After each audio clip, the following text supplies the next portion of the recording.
अजितदादांनी सांगितलं चौकशी चालू आहे, तुम्ही बसा खाली। आपली वाईट अवस्था का झाली?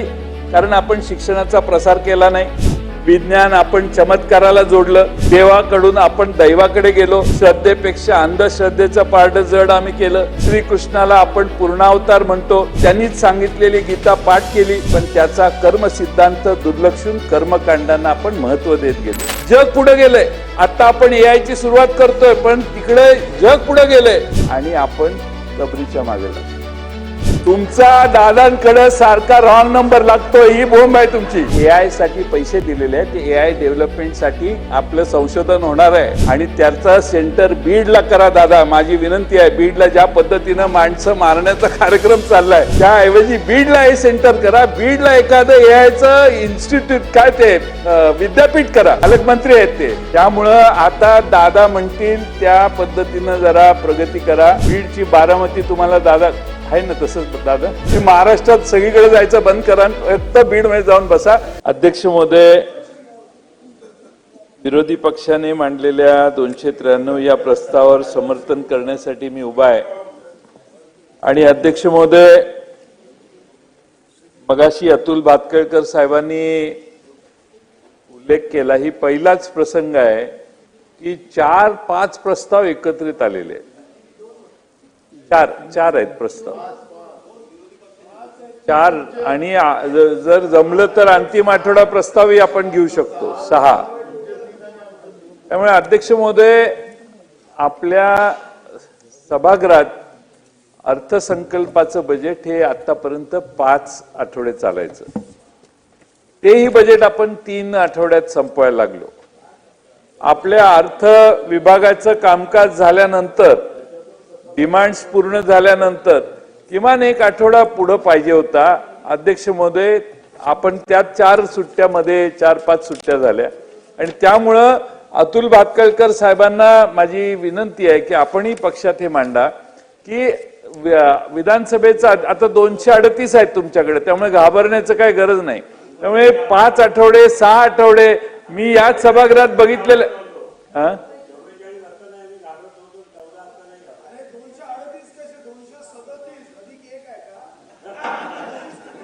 237 नाही, -1 आहे ना तिकडे। माझं अध्यक्ष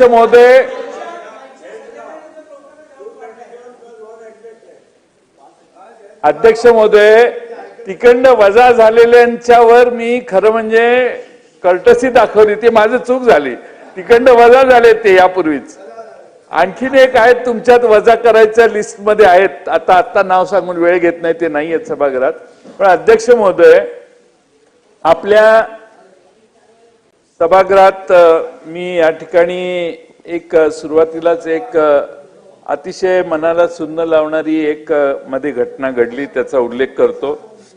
देऊळगाव राजा इथल्या शिवणी आरमाळ शिवारात कायम पाण्याची चणचण भासते, ती दूर व्हावी म्हणून कैलास नांगरे या युवा शेतकऱ्याने सगळ्या शेतकऱ्यांना घेऊन आंदोलन उभं केलं आणि यंदा आता ओव्हरफ्लो झाले खडकपूर्णा धरण, तर खडकपूर्णा धरणातून शिवणी आरमाळला पाटबंधारे विभागाच्या लघु प्रकल्पात पाणी सोडावं, एवढीच त्याची मागणी होती।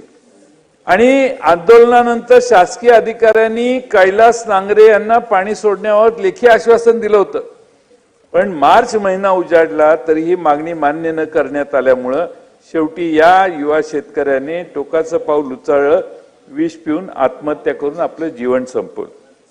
अध्यक्ष महोदय, सुसाईड नोट मध्ये त्याने काय म्हटलंय, आमच्याकडे सिंचनाच्या सर्व सुविधा आहेत, परंतु तरीही पाणी येत नाही।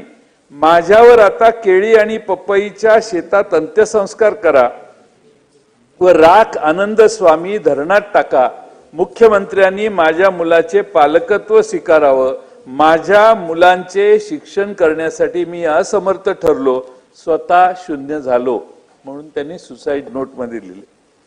अध्यक्ष महोदय, विशेष बाब म्हणजे या आधुनिक पद्धतीने शेती करण्याची आवड कैलास नांगरेला होती। त्या कैलास नांगरेला राज्य शासनाचा युवा शेतकरी पुरस्कार देण्यात आलेला होता। अशा शेतकऱ्यांनी आत्महत्या करावी लागणं ही महाराष्ट्राच्या दुर्दैवा दृष्टीनं अत्यंत दुर्दैवी बाब आहे. अध्यक्ष महोदय, महात्मा फुलेंनी 1883 मध्ये शेतकऱ्यांचं आसूड हे पुस्तक लिहिलं, शेतकऱ्यांच्या व्यथा मांडल्या. ज्या व्यथा त्यांनी त्यावेळी मांडल्या त्या आजही तशाच आहेत, फारसा फरक नाही झालेला. अध्यक्ष महोदय, 1 जानेवारी 24 ते 31 डिसेंबर 24 या वर्षभरात मराठवाडा आणि विदर्भात 2706 शेतकऱ्यांनी आत्महत्या केल्या. सर्वाधिक आत्महत्या अमरावती विभागात झाल्या 1069. संभाजीनगर विभाग, छत्रपती संभाजीनगर विभागात 952 शेतकऱ्यांची आत्महत्येची नोंद आहे. एकट्या बीड जिल्ह्यामध्ये 205, अमरावती जिल्ह्यात 200 आणि अकोला जिल्ह्यात 168 तर वर्धा जिल्ह्यात 112 आत्महत्यांची नोंद आहे. अध्यक्ष महोदय, कारण अनेक आहेत, सगळ्यांनाच माहिती आहेत. पण अध्यक्ष महोदय, तोट्याची शेतकरी आर्थिक कुचंबना हे प्रामुख्यानं कारण आहे. आपलं योग्य सिंचन बऱ्याच ठिकाणी पोहोचत नाही, योग्य वीज पुरवठा होत नाही, विविध टॅक्स, इतर कारणांनी बी बियाणं, खतं, कीटकनाशकं आता महाग झालेली आहेत. आपला जीएसटीचा तर रेटा कुठल्याच वस्तूपासून सुटलेला नाही. 1000 रुपयाच्या खताच्या बॅगेवर सरकार शेतकऱ्यांकडून जवळपास 200-300 रुपये टॅक्सच्या नावाखाली गोळा करत असेल तर अध्यक्ष महोदय, शेतकऱ्याने बघायचं कुणाकडे? पेरणीच्या हंगामात देखील पुरेसा कर्ज पुरवठा होत नाही. शेतकऱ्याच्या गळ्याला नेहमी सावकाराचा बेहिशेबी कर्जाचा पाश असतो आणि वसुलीसाठी तगादा, नैसर्गिक आपत्ती, सक्षम विमा संरक्षण देण्यात सरकारला पूर्ण अपयश आलं. मध्ये बीड जिल्ह्यातली विम्याच्या बद्दलचे फ्रॉड सुरेश दस साहेबांनीच इथं मांडले. काय झालं त्याचं पुढं?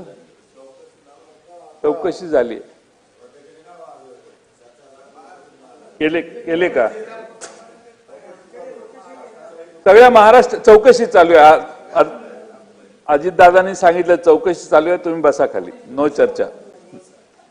पण अध्यक्ष महोदय, बाजारात शेतीमालाची होणारी लूट, शेतीमालाला कमी भाव का, इतक्या समस्यांचा शेतकऱ्यांना तोंड द्यावं लागतं की तो तोट्यात जाणार काय फायद्यात येणार.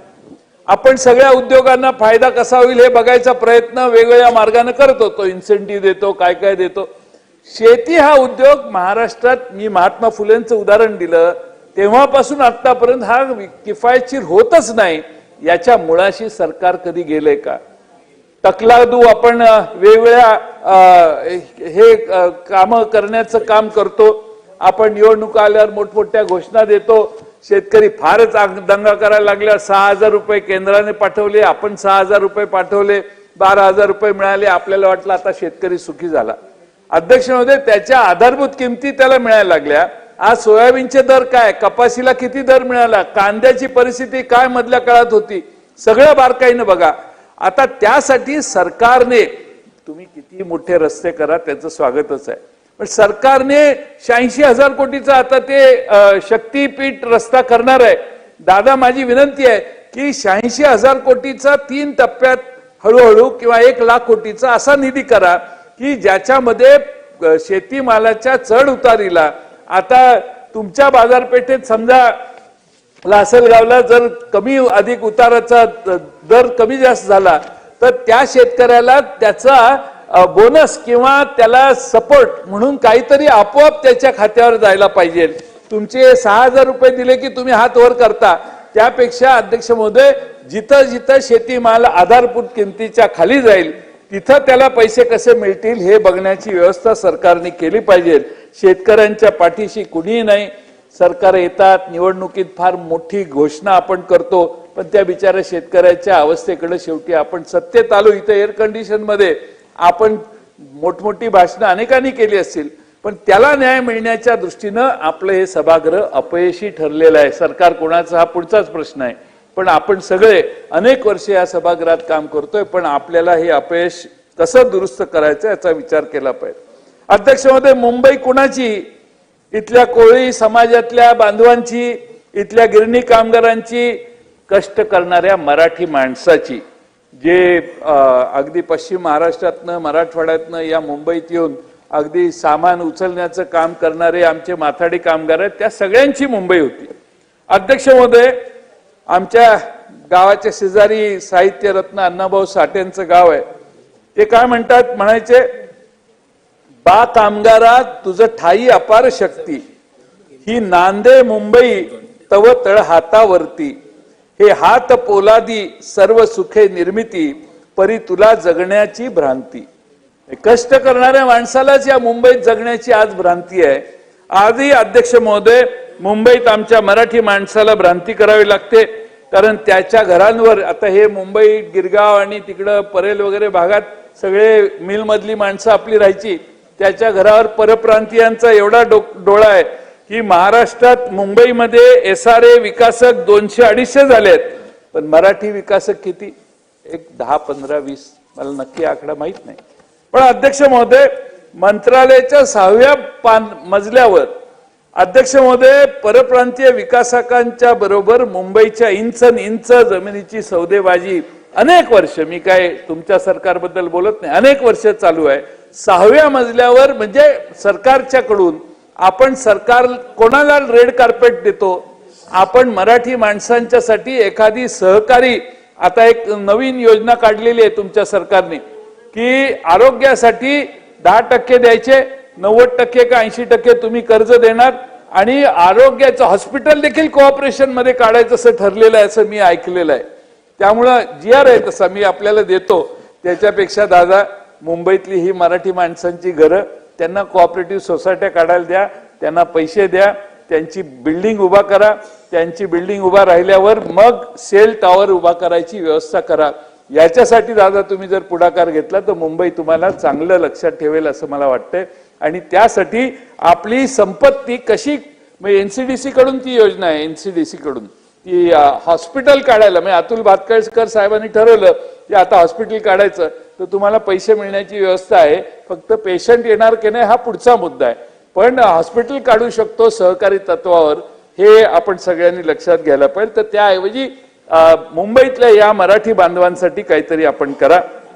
अध्यक्षमध्ये मी उदाहरण देतो, ताडदेव परिसरात नामदेववाडी, विठ्ठलवाडी, पाटीलवाडी असे 3 SRA प्रकल्प आहेत, 15 वर्षापासून प्रलंबित आहेत. गैरसोयीबाबत SRA कडे अनेक बिचारे त्या लोकांनी तक्रारी केल्या, काही झालं नाही.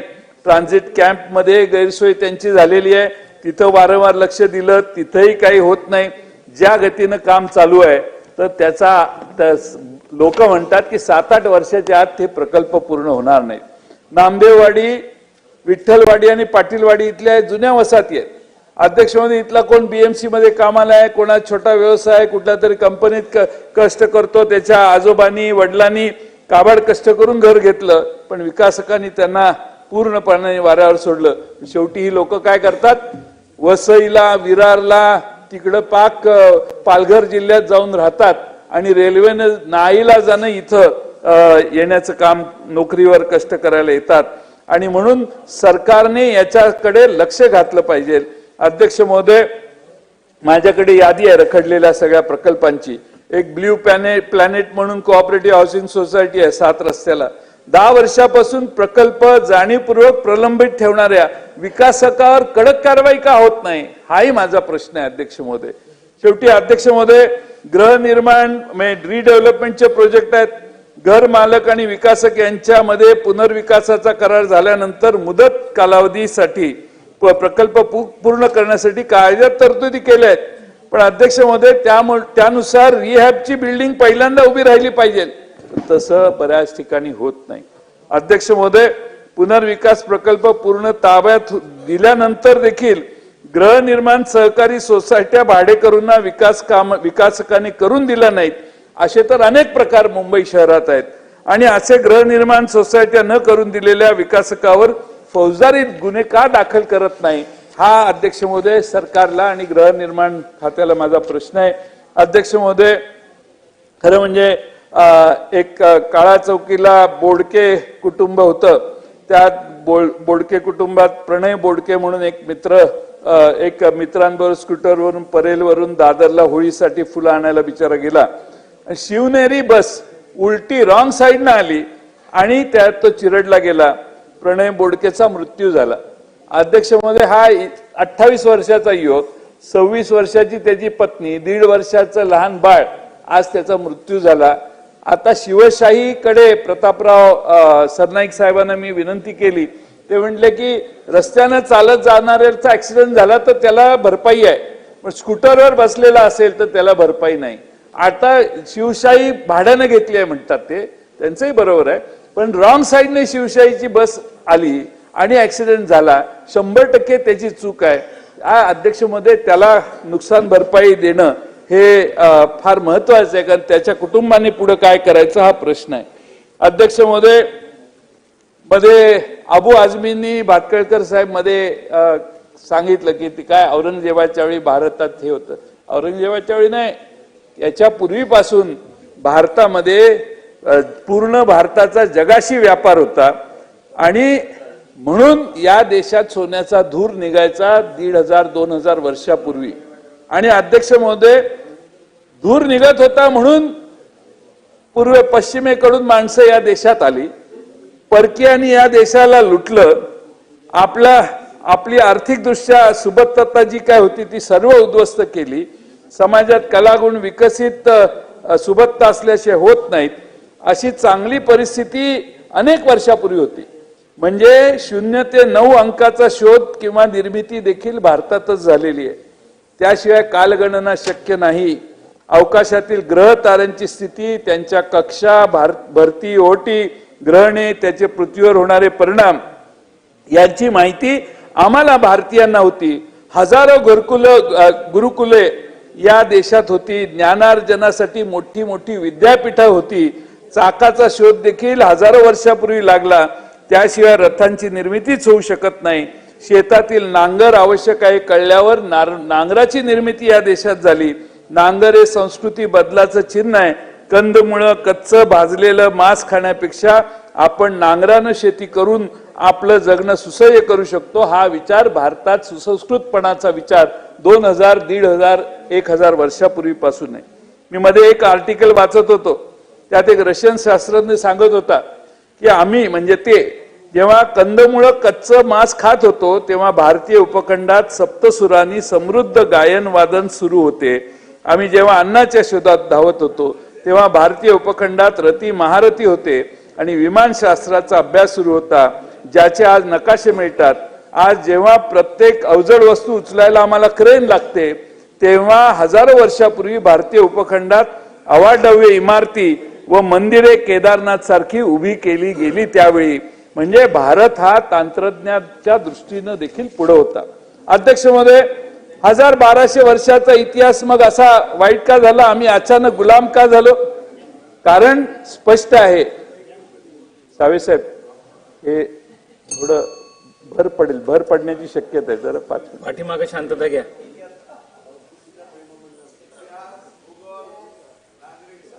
नाही, ते मध्ये अबू आझमीने सांगितलं त्याच्या पूर्वीपासून आपला देश प्रगतीपथावर आहे हे सांगायचं. पण अध्यक्ष महोदय, आपली वाईट अवस्था का झाली? कारण आपण शिक्षणाचा प्रसार केला नाही. विज्ञान आपण चमत्काराला जोडलं. देवाकडून आपण दैवाकडे गेलो. श्रद्धेपेक्षा अंधश्रद्धेचं पारडं जड आम्ही केलं. श्रीकृष्णाला आपण पूर्णावतार म्हणतो. त्यांनीच सांगितलेली गीता पाठ केली, पण त्याचा कर्म सिद्धांत दुर्लक्षून कर्मकांडांना आपण महत्व देत गेलो. स्पृश्यास्पृश्य, उच्च नीचता, जातीभेद सोबतीला घेतले. यानं दुही वाढत गेली आणि समाजाची वैचारिक क्षमता कमी झाली. परिणामी क्षात्र तेज, ब्रह्मतेज तेज, कौशल्य विकास, कामावरची निष्ठा कमी होत गेली. याचा परिणाम म्हणून मुठभर परकीय आक्रमकांनी आमच्यावर हजारो वर्ष राज्य केलं. पण स्वातंत्र्य मिळाल्यानंतर यात सुधारणा व्हायला लागली, हा भाग वेगळा आहे. पण अध्यक्ष महोदय, आज देशामध्ये तिकडं सुनीता विल्यम्स, सुरेश दस, सुनीता विल्यम्स अडकलेली, तिला खाली आणायची व्यवस्था केली. किती टेक्नॉलॉजी डेव्हलप झालेली आहे. तो इलॉन मस्क एवढा पुढे गेलेला आहे की त्याने स्पेस एक्स पाठवलं आणि तिला खाली आणली. ते AI आर्टिफिशियल इन्सिनेशन दादानी 500 कोटी रुपये आता दिलेले आहेत. त्यांच्या बारामतीमध्ये पवार साहेबांच्या पुढाकारानं शेतीत सुधारणा केलेल्या आहेत. एवढे आपण पुढे गेलोय, जग पुढे गेलंय. आता आपण AI ची सुरुवात करतोय, पण तिकडे जग पुढे गेलंय आणि आपण कबरीच्या मागे लागलो. अध्यक्ष महोदय, 2 मिनिटं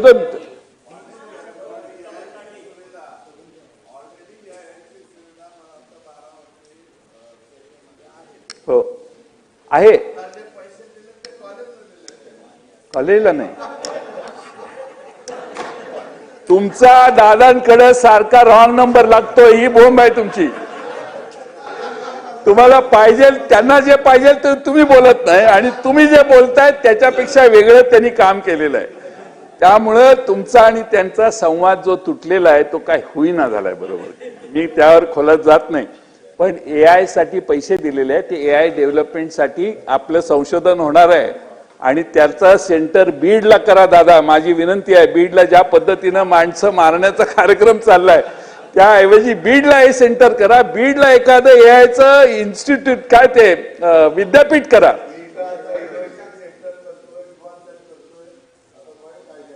हा, पालकमंत्री आहेत ते. त्यामुळं आता दादा म्हणतील त्या पद्धतीनं जरा प्रगती करा. बीडची बारामती तुम्हाला दादा आहे ना, तसंच दादा.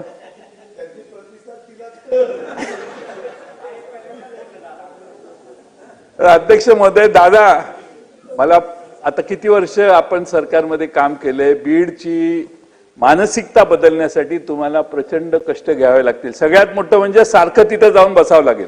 तुम्ही महाराष्ट्रात सगळीकडे जायचं बंद करा, फक्त बीडमध्ये जाऊन बसा. मानसिकता दुरुस्त केली पाहिजे. पण विनोदाचा भाग सोडून द्या. या ठिकाणी आज सरकारी पक्षाने मांडलेले अनेक मुद्दे आणि सत्तारूढ पक्षाने मांडलेले मुद्दे, अनेक मुद्दे आहेत. मी या ठिकाणी विरोधी पक्षाच्या वतीनं मांडण्यात आलेल्या प्रस्तावाला पाठिंबा देतो आणि माझे 2 शब्द पूर्ण करतो.